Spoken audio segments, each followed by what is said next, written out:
مساء الخير. بقى كتير قوي ما عملتش فيديوهات فعلا. وانا يمكن كنت بحس ان الفيديوهات او الكونتنت كريشن عموما بشكل عام كانت من يعني الشغلانات المرهقه جدا عليا، او من البراكتسز خلينا نسميها، من الانشطه او من الاكتيفيتيز يعني المرهقه جدا عليا، ان انا احط فكره الفيديو واصوره وبعد كده منتجه واعمل له ابلود، وبعد كده مثلا الناس ما شافتوش قوي او ما عجبهمش قوي، او ما فيش فيدباك عن الفيديو يعني كويس وحش، طب اكمل ما اكملش. فالفترة اللي فاتت قررت إن أنا أوقف شوية. وقفت حبة حلوين، تقريبا قرب السنتين أو حاجة، أو سنة ونص حاجة زي كده. وركزت في الكارير بتاعي أوف لاين، إن أنا أشتغل عليه. الوقت اللي أنا كنت بحطه في الفيديوهات ده لأنه كان بياخد وقت كبير، كان بياخد تقريبا مش عارف، ممكن في الأسبوع كل يوم مثلا ساعة ساعتين أو ساعة على الأقل، أو ساعات بيبقى يوم كامل. يوم كامل 12 ساعة مثلا، أو يومين، يوم كام ساعة كده ويوم 12 ساعة، عشان أطلع فيديو وعشان أصوره وعشان أكتب السكريبت بتاعه وعشان أمنتجه وعشان أنزله وعشان أتابع الأناليتكس بتاعته أو الأرقام بتاعته أو الكلام ده كله. فقررت إن أنا أحط الوقت ده أكتر في الشغل بتاعي أوف لاين، وأركز فيه واشوف انا رايح فين وهعمل ايه وايه الستبس اللي هاخدها. خليني برضه اشارك معاكم ايه الباك جراوند او ايه الخلفيه، يعني ايه الستبس اللي انا خدتها وانا كنت جاي منين او بعمل ايه او كده. الفتره اللي فاتت لما ابتديت الكونتنت كريشن او صناعه المحتوى بشكل عام، كان الهدف منها ان انا اعرف اوصل للشباب والبنات، اعرف اتكلم معاهم، اعرف اقول لهم ايه الحاجه اللي هم ممكن يكونوا محتاجينها عشان يستفيدوا منها في الوقت اللي انا كنت في الكليه بدور على حد يقوله لي. والكلام ده مش من كتير، يعني الكلام ده مثلا من 8 9 سنين، رقم مش كبير خالص يعني.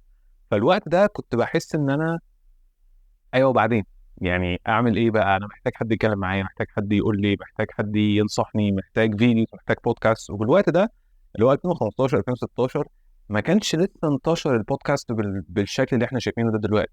ودي حاجه، ده موضوع الحلقه لسه هنتكلم عنه كمان شويه. بس ما كانش انتشر زي ما احنا شايفينه دلوقتي. كان الفكره انه هم كام حد بيعمل فيديو كرييشن او بيصنع محتوى يعني، والباقي اجانب، الباقي امريكان. فابتديت احس ان انا كمان عايز اعمل كده. يعني لما ابتديت احس ان انا، طب ما انا عندي معلومه، طب ما انا ممكن اعمل تريننج، طب ما انا ممكن اتكلم مع الشباب. ودي كانت حاجه غير ناضجه برضه في الوقت ده، هنتكلم عنها لسه. بس هي الفكره ان مش اي حد عنده معلومه لازم يطلع يتكلم في فيديو، او مش اي حد عنده معلومه ممكن يطلع يعمل تريننج، او مش اي حد قرا كتاب ممكن يتكلم عنه. هي الفكره ان انت ممكن توصل المعلومه، بس هل انت شخص مؤهل، او خلينا نقول subject matter expert، خبير يعني.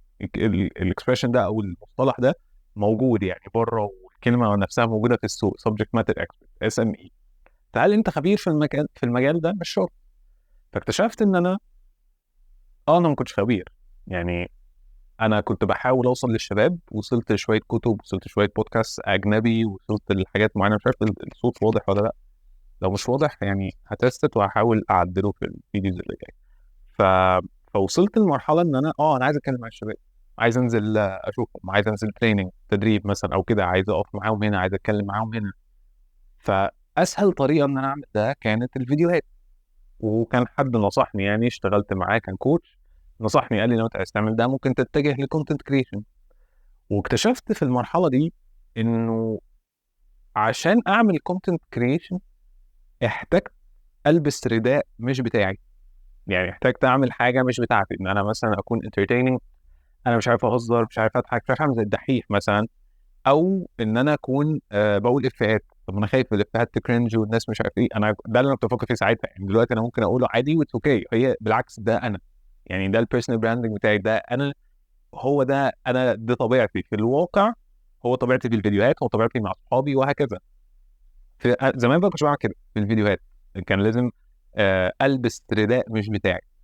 فاللي انا ابتديت اجرب فيه او احاول فيه ان انا، طب ما تيجي نعمل فيديو ده، طب ما تيجي نتكلم في الحاجه دي. وكنت مهووس بفكره ان انا اطلع فيديوهات، مش بس ان انا طب ما تيجي نعمل حاجه بكواليتي عاليه مش عارف ايه بتاع. لا، انا كنت عايز اطلع كونسيستنت، كنت عايز اعمل كونسيستنسي، استمراريه، عايز اطلع فيديوهات على قد ما اقدر. فانا بالنسبه لي الفيديو ده اكبر آم، حاجه بتؤرقني في اليوم، اكتر حاجه، او في الاسبوع اكتر حاجه انا مش عايز اعملها. فقررت ان انا اوقف. واكتشفت انه انا كنت عايز اتكلم مع الشباب، بس دي مش الطريقه الوحيده، دي مش الطريقه الوحيده خالص، ان انا اكون بشتغل في الفيديوهات او بعمل فيديوهات بس، او كونتنت كريشن بس او كده. فاتجهت لفكره ان انا كنت انا في بدايه المجال ده اصلا ال دي او التريننج، فتعالى نركز في المجال بتاعنا. كنت لسه اخدت كام شغل ولسه انا جديد في المجال، كنت لسه شاب يعني وصغير وانا نزلت يعني، بس قصدي كنت لسه صغير خالص غير ناضج خلينا نسميها. فابتدت الفكره اللي هو تعالى نركز بقى، تعالى نشتغل بقى، تعالى ننزل ايفنتس، تعالى نتكلم مع الشباب، تعالى نتكلم مع الناس الكبيره، تعالى نفتح فرص شغل، تعالى نعمل كذا، تعالى نعمل كذا، تعالى نعمل كذا. والحمد لله ده جه بفضل ربنا مش بمجهود مني.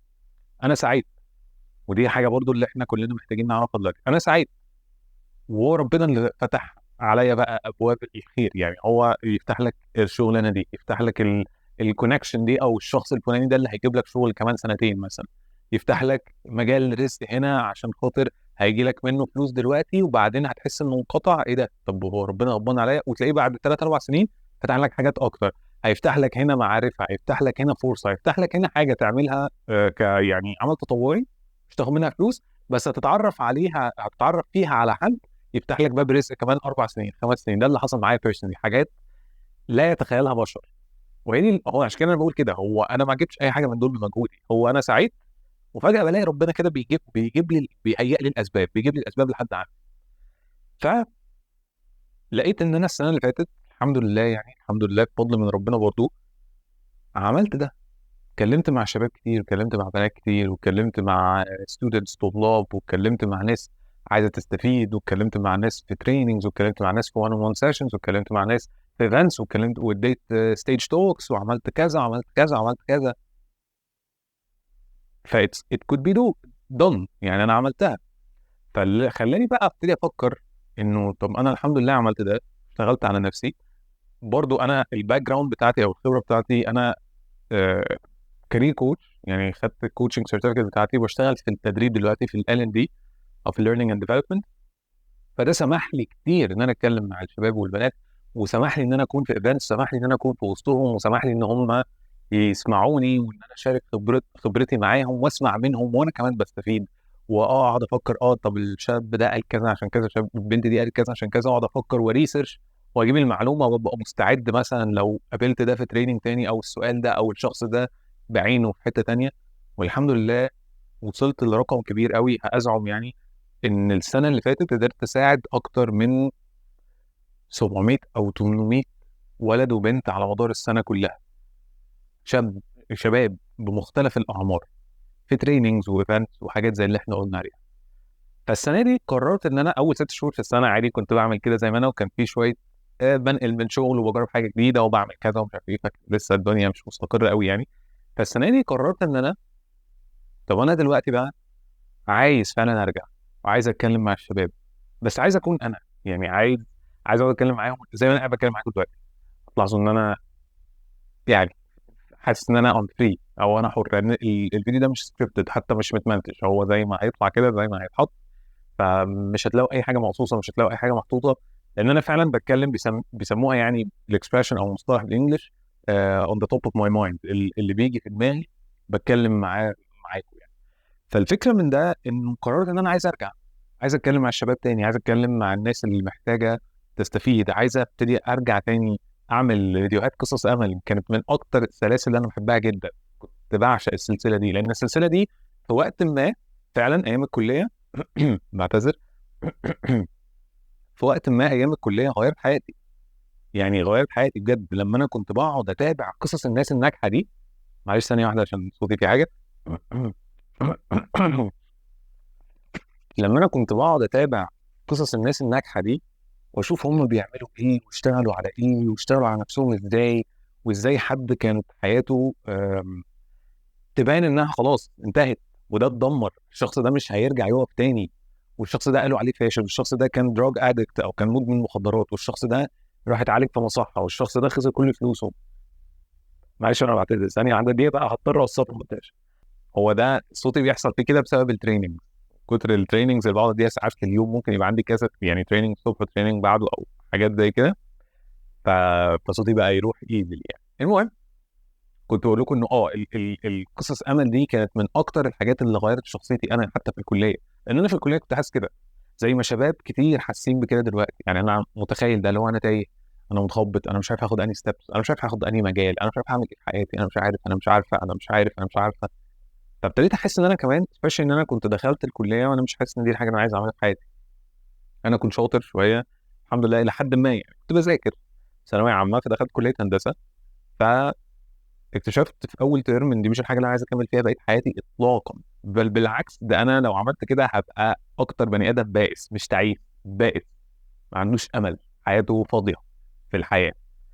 فما كنتش متخيل ان انا ممكن اصلح حياتي. يعني لما كنت بقعد افكر كده انا خلاص، انا الدنيا يعني خلصت بالنسبه لي، أنا مفيش حاجه اعملها ومستقبلي ضاع. شاب عنده 17 سنه بيقول كده، انتوا متخيلين؟ او 18 سنه، عجيب والله.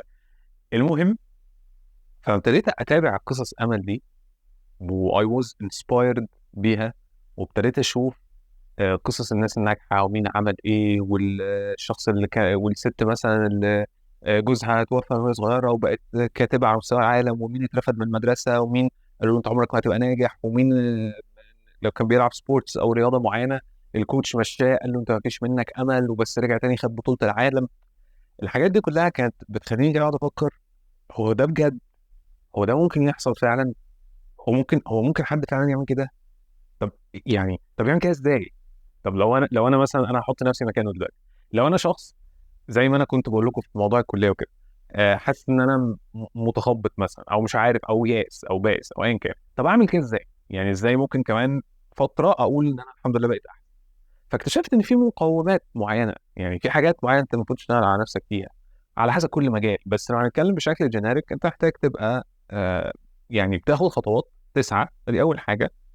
يعني قبلها طبعا بتتوكل على ربنا وبتجدد النيه وبتسعى، عايز تعمل حاجه في اللي انت بتعمله ده، وفي نفس الوقت بتشتغل الشغل اللي يخليك تعرف توصل لده. ما بتسمعش للناي سايرز، بيسموه الناي ساير، ده اللي هو الشخص المحبط، مش لازم تسمع له. بس هم دول ثلاث حاجات اللي انا ركزت فيهم. انا الناس اللي كلها كانت بتقول، لان انا كنت بجيب درجات وحشه في الكليه، يعني كنت بسقط يعني الحمد لله، او كنت بعدي رأفه يعني في حاجات معينه بس قشطه. فكان في حاجات معينه انا كنت بحس ان انا مش شاطر زيكم، وكنت ساعات ببقى آه، محور للتريقه، او محور لفكره انه انت مين، انت ما بتعملش حاجه، انت مش بتعرف تعمل حاجه، انت مش عارف ايه. وحتى على المستوى الشخصي، يعني لو في العيله او كده برضو ساعات كان ده بيحصل. ف... فكنت بحس ان انا ايوه، طب وبعدين بقى؟ لما هو كل الناس عماله تقول كده، طب وبعدين؟ وكانت صدمه بالنسبه لي، ان انا ما كنتش متعود على نفسي كده، يعني انا مش متعود، لا بالعكس انا بشتغل على نفسي. فركزت في ثلاث حاجات دول: توكل على الله، وانا مجدد النيه وعايز اساعد الشباب والبنات اللي قدي. تاني حاجه اسعى. ثالث حاجه سيبك من اي حد بيقول اي حاجه. بس تلاقي ربنا بقى الثلاث المثلث ده كده، تلاقي ربنا بيقول لك خد دي وخد دي ويلا، وافتح عليك هنا وباب رزق هنا واعمل لك هنا. فكانت قصه امل دي من اكتر قصص امل، يعني من اكتر الحاجات بقى اللي كانت وقتها تفرق معايا، فعشان كده عملتها. يعني عشان كده بقيت ادور وادعبس واشوف مين عمل ايه. وفي حلقات انا بعشقها، يعني حلقه محمد علي الملاكم، انا بعشق الحلقه دي، بحبها جدا. والراجل ده يعني قدوه. لو حد فيكم حتى he went in depth او دور على الحلقه بابعاد اعمق واقوى من اللي انا قلته، هتلاقوا فيها كلام، يعني هتلاقوا الراجل ده ضحى بحاجات كتير قوي عشان خاطر آه يعني مبادئه والبرنسبلز بتاعته والاسلام والحاجه اللي هو كان مقتنع بيها. يعني كان راجل عظيم يعني، عظمه لله طبعا، بس قصدي ان هو راجل، كان راجل كويس يعني. ف... فدي الفكره. عايز ارجع اعمل ده تاني، عايز ارجع اتكلم مع الشباب تاني، عايز ارجع اتكلم مع البنات تاني، عايز ارجع اقول لاي شاب في مدرسه او في اي جامعه، اساعده، كل واحد على حسب الكاركتر بتاعه، على حسب هو محتاج ايه بالظبط، اساعده.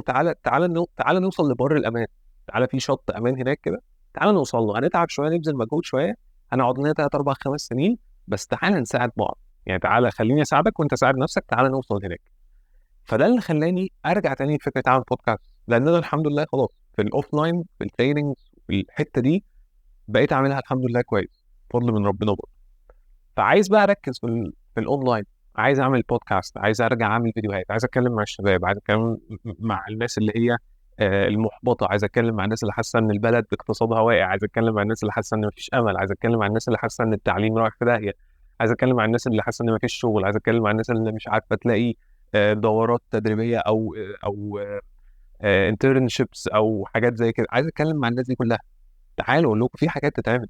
انا عملتها قبل كده، يعني وانا قدكم من 8 سنين ولا حاجه عملتها بالتجربه. انا ما كانش في الايام وقتها، بقى وقتي ما كانش فيه الحجم ده من الانفتاح على الموارد كده. يعني 2015 برضه 2016 كانت الدنيا هاديه شويه، وكان البودكاست ما فيش، ما كانش في حاجه اسمها كارير كوتش. كان فيه بس ما كانش مشهور. ما كانش فيه الايفنتات اللي بتحصل بالشكل الكبير قوي دي دلوقتي في مصر وفي المجتمع العربي. ماشي، سواء بقى في الخليج او في الناحيه التانيه. فالفكره ان لا، تعالوا في حاجات كتير تتعمل. فعايز ارجع اعمل ده، وعايز اساعد الناس دي. وانا كمان بكتشف ان انا بساعد نفسي. يعني ساعات، يعني انا حاسس ان الفيديو ده فرق معايا وانا بتكلم معاكم كده. انا عمال ريفلكت، انا افتكرت لما كنت بعمل كده في الكليه، افتكرت لما ربنا كرمني في الحاجه دي، افتكرت لما كذا وكذا. فحسيت ان انا فرق معايا. حسيت ان انا يعني مودي اتحسن كده شويه. افتكرت الحمد لله، اقوم احمد ربنا مثلا، واحس ان انا اقعد بقى على المكتب اشتغل وانا مزاجي هادي شويه، او مزاجي حاسس ان انا كويس شويه. ف... فزي ما انا بساعدكم، انتوا كمان بتساعدوني، مش واخدين بالكم. لما حد بيبعت لي كومنت مثلا، يكتب لي كومنت ويقول لي الحاجه الفلانيه دي انت قصدك بيها ايه، ولا ساعات بيبعتوا لي على انستجرام الفيديو اللي انا عملته عن المبادره. فاكرين الاف دبليو دي؟ مبادره اللي هي الاتصالات، بتاعت وزاره الاتصالات. كان فيديو كده طلع فايرال، جاب مش عارف 100,000 فيو ولا حاجه كده. ناس كتير قوي قوي قوي فعلا، بتاع مثلا 500 واحد بعتوا لي على الانستجرام وبيسالوني واعمل ايه هنا واعمل ايه هنا ومش عارف ايه. طب واقدم في المبادره ازاي؟ طب انا لقيت الاكونت بتاعك، طب اعمل كذا، طب اعمل كذا. والحمد لله، واتحدى اي حد بيشوف الفيديو ده دلوقتي، الحمد لله رديت تقريبا عليهم كلهم، لحد ما فضيت الريكوست فولدر كلهم. كل يوم كنت بصحى واقعد ارد على الشباب، واعمل فويس نوت، وابعت لده، واتكلم مع ده، واعمل مش عارف ايه، وارد على ده، واقول له اعمل هنا وهنا، خلي بالك في مبادره ثانيه وهنا مش عارف ايه. قعدنا كتير، وفي ناس اتعرفت عليها وبقوا اصدقائي من المبادرات دي او من الحاجات دي. فاللي انا عايز اقوله هو ايه بقى؟ كل ده مقدمه للانونسمنت اللي جاي. ماشي، اللي انا عايز اقوله انه ايه؟ ان انا قررت اشتغل على نفسي، ونحاول نطلع برودكت كويس، ونحاول نطلع محتوى كويس في الوطن العربي. اغلب الحاجات اللي موجوده دلوقتي، انا مش بعيب في اي حد، مش بخبط في اي حد، الناس كلها فوق راسي، والناس بتقدم محتوى فوق الرائع. بس في محتوى دلوقتي في المجتمع العربي بشكل كبير ركيك. ماشي، في كام بودكاست كده في حته تانية، يعني مش هنتكلم عنهم اصلا، بس في محتوى ركيك كتير قوي. الناس بترول تفتح المايك، يلا هنريكورد البودكاست ويتكلموا في اي حاجه. احكي لي بقى عن تجاربك الشخصيه، قول لي بقى انت مش عارف عملت ايه، قول لي انت فساعات انا بقعد اسمع البودكاست، ممكن اسمع ساعه او ساعه ونص، احس ان انا ما استفدتش حاجه. هو الراجل ده بيحكي، قعد نص ساعه من البودكاست بيحكي لي رحلته الشخصيه في انه لما على ما وصل بقى صاحب شركه. ومش اللي هو حاجه تستفيد منها، مش الجيرني، لا هي رقيقه. فما تعرفه انت في الاول كبودكاستر في 5 دقايق ولا في 10 دقايق. حلو. وتعالى جو ان ديبث بقى، احكي لي بقى لما انت كنت بتعمل ايه التشالنج اللي قبلك وازاي مش عارف. تعالى بقى. فقررت ان انا احاول اعمل ده. مش هقول ان انا هبقى اشطر واحد في ده، هجتهد تاني 3 حاجات انا قلت لكم عليهم. هاخد بالاسباب، والاول هجدد النيه، يعني توقع الله، وهسعى هاخد بالاسباب، ومش هركز مع اي حد بيحبطني او هيقول البودكاست وحشه او بطلها او الفيديو ده مش حلو او ايا كان. على قد ما اقدر طبعا، لان الحاجه دي اكيد بتفرق معايا لان انا بني ادم. فالفكره اللي انا عايز اعملها ان انا عايز اعمل بودكاست يكون حاضن او حاضنه كفكره او ككونتنت او كمحتوى لجروح وتخبطات الشباب. تعال نتكلم، تعال احسسك ان الدنيا مش وحشه، مش امل كاذب. تعال اقول لك ان الدنيا مش وحشه، تعال اقول لك تعمل ايه عشان ما تشوفهاش وحشه. يعني انت لو ركزت في حاجه صغيره، لو عملت خطوه، لو كل يوم الصبح صحيت الصبح قريت صفحه في كتاب مثلا، يعني صفحه في كتاب، ده احسن ولا ان انت ما تقراش الكتاب خالص لان انت عايز تقعد تخلص ربع في قعده واحده؟ فده احسن ولا ده احسن؟ هي بيولوجيك الاولانيه، بس احنا ما بنعملش الاولانيه، احنا بنعمل الثانيه. ان انت مش عايز تحط نفسك قدام الكونسبت بتاع انك لسه ضعيف، لسه هتقرا صفحه واحده بس. وده اكشلي ده الواقع. وانا بعمل كده، انا لحد دلوقتي ساعات بقرا كتاب صفحتين بس. وده لو قريت اصلا. ماشي ليه؟ لان انا متفاهم ان انا مش قادر اقرا كتاب، انا اليوم شغل طويل او صحيت بدري وانا مش نايم، فمش قادر لا اقرا الصبح ولا اقرا بالليل. فدي فكره. تعالى بقى اقول لك نعمل ايه. مش هدي لك امل كاتب، تعالى اقول لك ان في امل، وتعالى اقول لك نجيبه ازاي. حاجات صغيره كلها.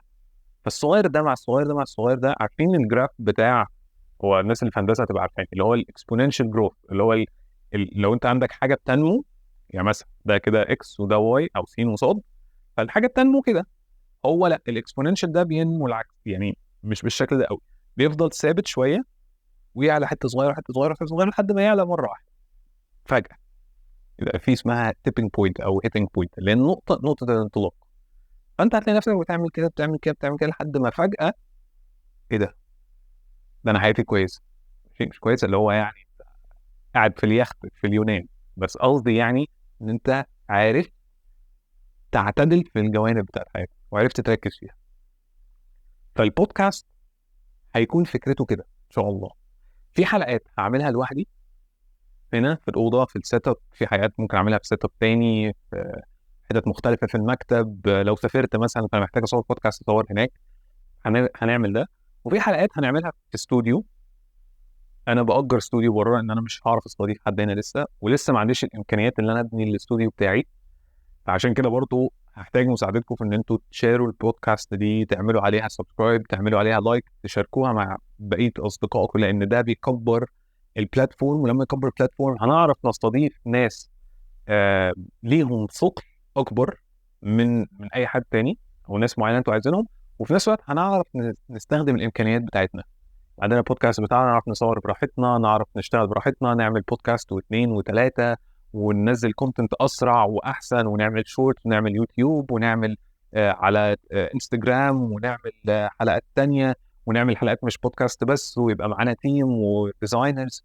فأنتوا هتلاقوا في الأول الإمكانيات متواضعة جدا. يعني أنا عشان أعمل اللوجو أو الاسم، هقول لكم برضو اسمها أنا سايب ده آخر حاجة. عشان أعمل الاسم بتاع البودكاست دخلت على كانفا. شايف عارفين كانفا ولا لأ؟ ده موقع بتاع جرافيك ديزاينرز كده، وعليه ديزاينز وتمبلتس وحاجات زي كده. فما عملتش اي حاجه، انا خدت صوره عاديه خالص، يعني تمبلت فكان فيها صوره، خدت الصوره عاديه خالص وحطيت عليها لاير، يعني حطيت عليها حاجه تانية وخليتها بلور كده تبقى خفيفه بس من ورا، وكتبت الكلمه بالعربي واخترت الفونت بس كده. ما عملتش اي حاجه تاني، لانه مش هخلي يعني ان الامكانيات محدوده، يعني او محدوديه الامكانيات مش هخليها توقفني. بس في نفس الوقت انا عايز احسنها، عايز اطورها، فده ان شاء الله هيجي في البروسيس يعني.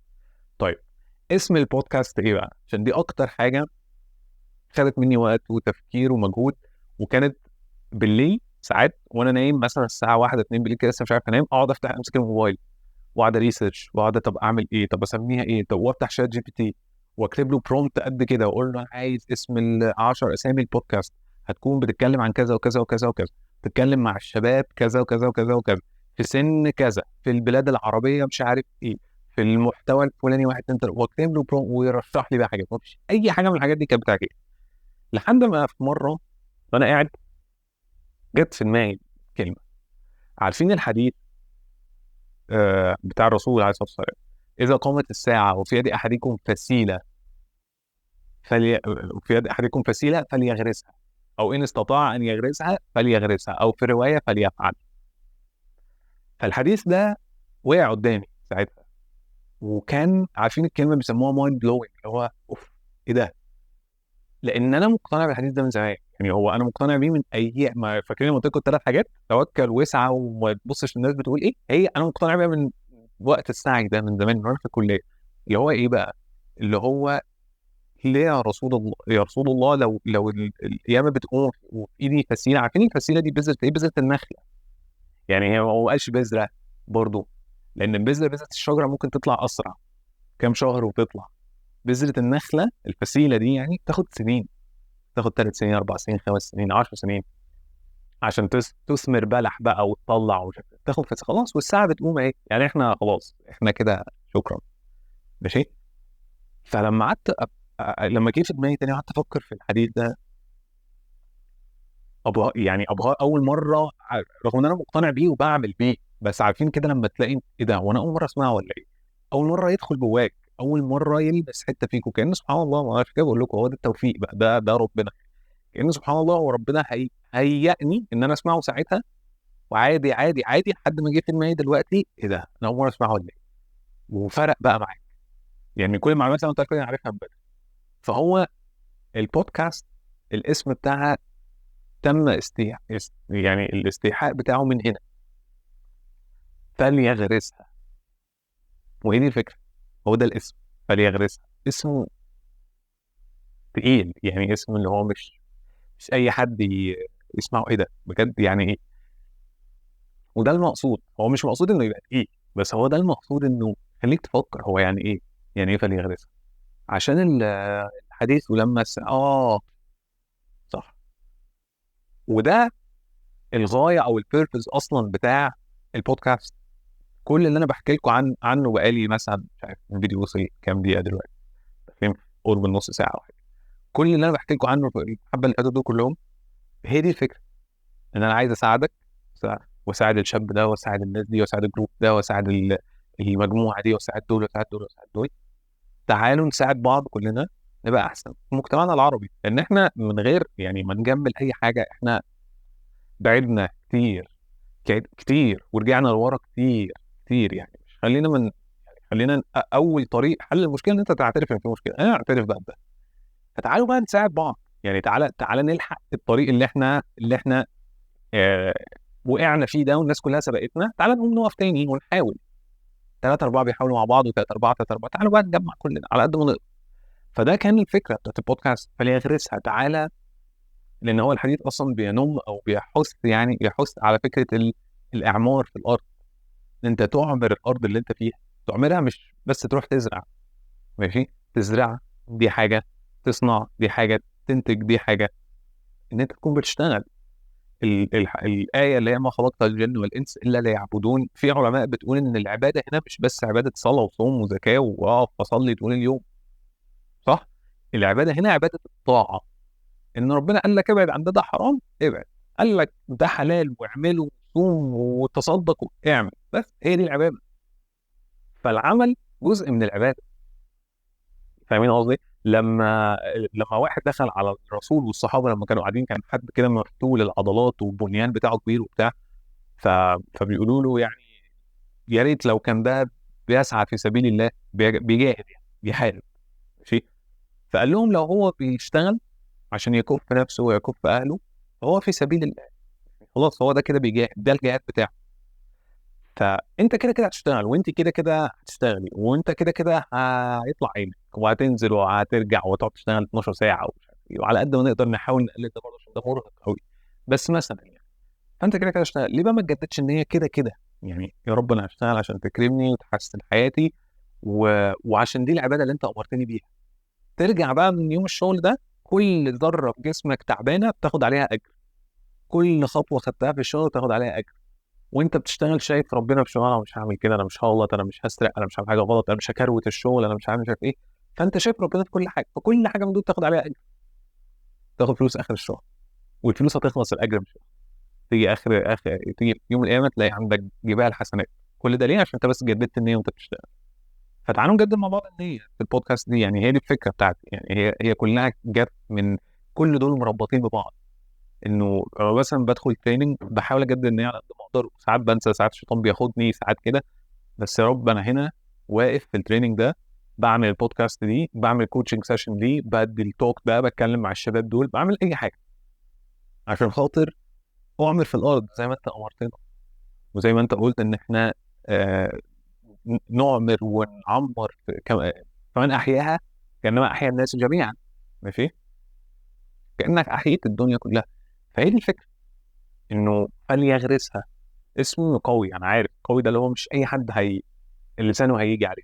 بس انا مش عايز اجو فور حاجه او اخد اسم مثلا رقيق، برضه اللي هو عادي اسم عادي. لا، انا عايز يعبر عني، وعايز يعبر عن البودكاست، وعايز يعبر عنكم. لان احنا هنا كلنا عشان تاني نساعد بعض.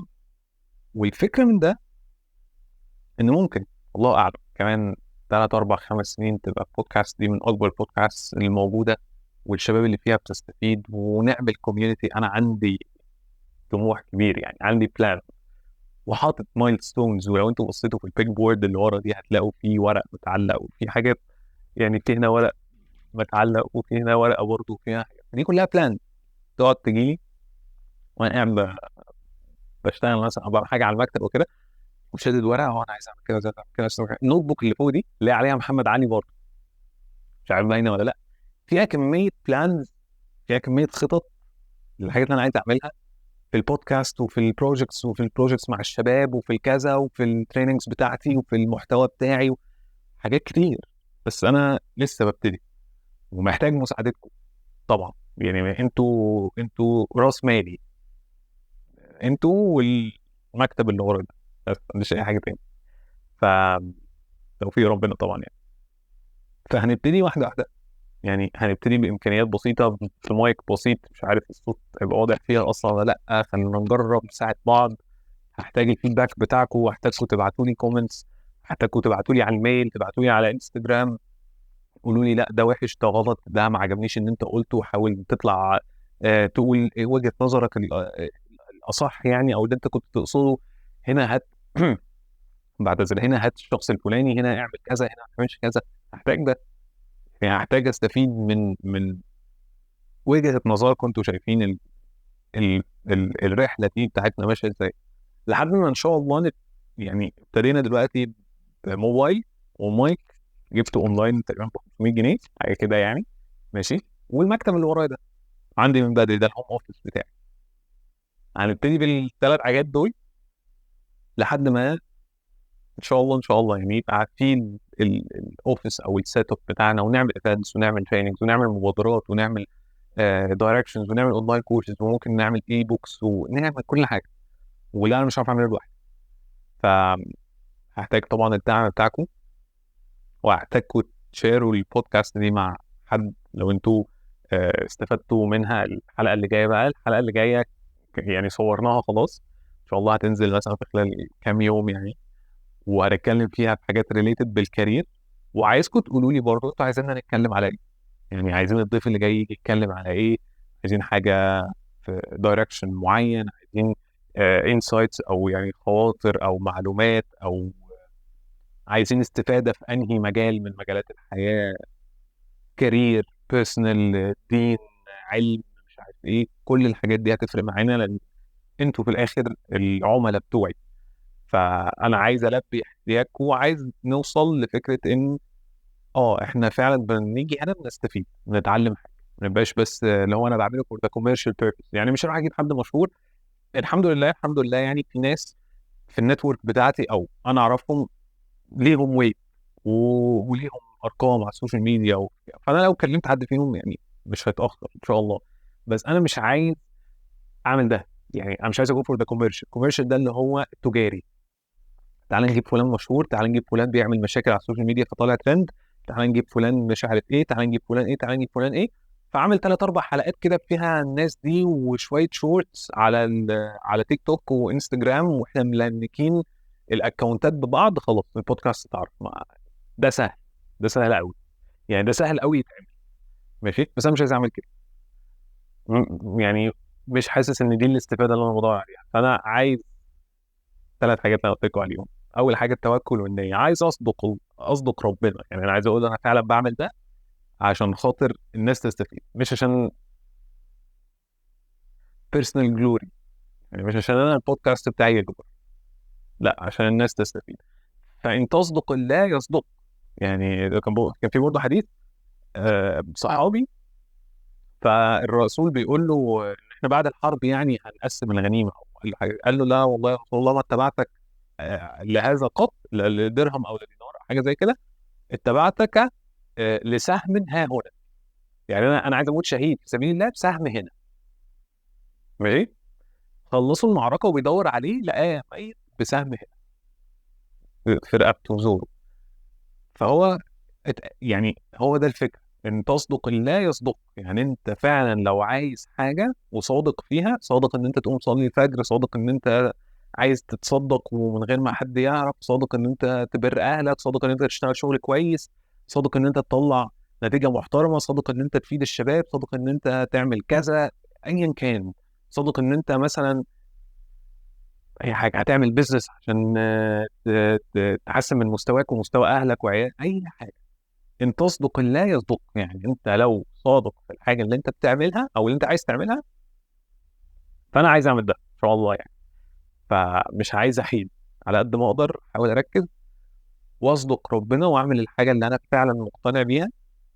ونجيب الناس عادي، لو حد مشهور وعنده حاجه يقولها كويسه وهتفيدنا، مش بقول ان ده وحش يعني. يعني عادي نجيبه، بس ما بقاش يجيبه عشان يكبر البودكاست، يعني بيجيبه عشان يتكلم وعنده فعلا حاجه يقولها. فباذن الله نطلع بحاجه كويسه. اخر حاجه عايز اقولها لكم، هنعمل فيديوهات برضه. هعمل انا فيديوهات لوحدي، ودي من اكتر بقى الحاجات اللي انا نفسي اعملها بقالي كتير وموقف فيها. بشوف على السوشيال ميديا سواء ريلز او بوستس او بودكاست برضو، ايا كان بشوف حاجات كتير يعني. محتوى بشكل عام، محتوى بيضرب معايير ومفاهيم غلط. يعني هم البودكاست او البوست اللي انا شفته او الريل او اي حاجه، الكلام اللي بيتقال ده غلط. لان انت منسب المعلومه للدنيا، هي مش للدنيا، هي للخالق. بمعنى ايه؟ انه انت م- ما تحسسنيش انها ان احنا في مجتمع مادي بحت. فاهمين قصدي إيه؟ مش كل حاجه بتتحسب بالورقه والقلم يا برو. يعني مش هنقعد نحسب كده. وفي بقى حاجات من دي، وفي مشاكل، وفي اراء غلط، وفي اراء سياسيه غلط، واراء دينيه غلط، واراء مش عارف إيه. احنا مش هندخل في يعني مش هنعمل قلق. احنا بس هنجيب الحاجه الكونتنت. تعالوا يا جماعه نطلع نتكلم. يعني انا مثلا من فتره كنت بشوف، انا مش عايز ادخل في الحته دي قوي، كنت بشوف من فتره مغني طالع في برنامج، مغني شعبي بيقول انا بعمل ايه حرام، انا رحت فرح ببسط الناس، بغني وببسط الناس. فاهمين قصدي؟ اللي احنا بس عايزين نقوله هنا انه ايه، هي ما بتتقاسش كده. يعني هي احنا مش في مجتمع مادي قوي كده، اللي هو فكره ان انا طالع ببسط الناس وبغني فانا كده ما عادش حاجه حرام. لا، هو في حرمانيات في الموضوع، وده خلاص ربنا قال كده. ماشي. فالمهم من غير ما ندخل في الحته دي، فدي الحاجات اللي هنكون بنطلع نتكلم عليها، وهنكون بشارككم الخواطر بتاعتي فيها، لان بحس ان احنا يعني، بحس ان لما انا ببقى عارف المعلومه دي او عارف ان انا المفروض اطلع اقول كذا ومش بطلع اقوله، بحس بالذنب. يعني بحس ان انا، طب ما كان ممكن اطلع اقول، طب ما كان ممكن ولد او بنت طب ما كان ممكن ولد او بنت يفتنوا من الفلان ده قال ومن المغني ده. اه طب ما فيش حاجه حرام، طب ما انا كمان ممكن ابقى مغني. خصوصا في ان المغني ده هيروح يجيب عربيات عامله ازاي، وبيقعد في حتت عامله ازاي، ومعاه فلوس عامله ازاي. يعني فاهمين قصدي؟ فبحس بالذنب قوي. يعني بحس بالذنب ده انا ما بتكلمش عن الناس دي، وما بتكلمش عن الكلام اللي بيتقال، وما بحاولش اصحح المفاهيم دي. فده مش عايز برضو يعني ابقى حاسس بالذنب، ومش عايز ربنا يحاسبني عليه. ان انت كنت عارف المعلومه، او كنت تقدر تفيد غيرك، او كنت تقدر تلحق شاب او حد راح في حته غلط او اقتنع بحاجه غلط وانت ما لحقتوش. ف يعني عايزين ان شاء الله نتكلم في الحاجات دي. عايزين هنعمل حاجات كتير قوي. لو حتى اتكلمت في البودكاست ده او في الفيديو ده مش هخلص. فمش عايز اطول عليكم اكتر من كده. انا كده خلصت كل اللي انا عايز اقوله. شكرا ليكم، شكرا لو انتوا قعدتوا لحد دلوقتي، شكرا ان انتوا قعدتوا تسمعوا كل الرغي بتاعي ده. اشوفكم ان شاء الله في الحلقه. كان معايا فيها حسين فرغلي. حسين من احلى الناس اللي انا بحبها بيرسونلي. حلقه البودكاست نفسها يعني هنعتبر دي اول حلقه، وحلقه حسين دي تاني حلقه. وان شاء الله ان شاء الله نتكلم فيها اكتر، ونتكلم بعدها ونعمل فيديوز اكتر ونتكلم معاكم. ابعتوا لي، هسيب لكم في الديسكربشن كل الحاجات اللي تعرفوا تتواصلوا معايا فيها. كل حاجه متاحه، انا برد على كل الحاجات دي واكتب عليها كلها يعني. وبس كده. اشوفكم على خير ان شاء الله. السلام عليكم.